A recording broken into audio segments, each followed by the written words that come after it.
सम्पूर्णमा hello and नमस्ते।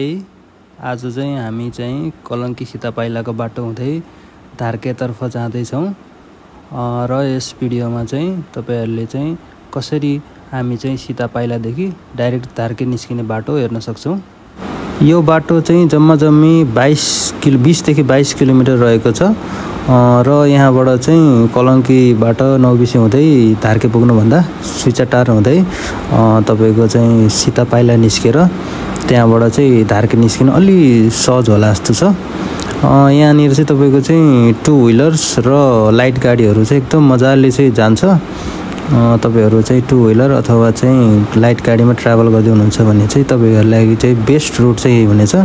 सीतापाइला चोकबाट चाहिँ तपाईहरु चाहिँ कलङ्कीबाट आउँदै हुनुहुन्छ भने चाहिँ लेफ्ट साइड तर्फ लाग्नुपर्ने हुन्छ भने अर्को साइडबाट आउँदै हुनुहुन्छ भने चाहिँ राइट तर्फ लाग्नुपर्ने हुनेछ। सीतापाइलाबाट अलिकति अगाडि गएपछि त्यहाँनिर अनुपम मल देख्न सक्नुहुन्छ तपाईहरुले।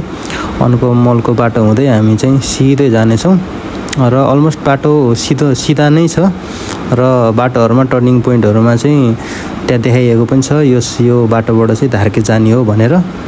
अनि तपाईहरु चाहिँ ग्यास स्टेसनबाट चाहिँ ग्यास आफ्नो चाहिँ पेट्रोलहरु पनि भर्न सक्नुहुन्छ। तपाईको नागार्जुन नगरपालिकाबाट अलिकति अगाडि चाहिँ त्यहाँनिर भेट्न सक्नुहुन्छ र फाइनल्ली धार्केमा यसरी आइपुग्नु हुनेछ।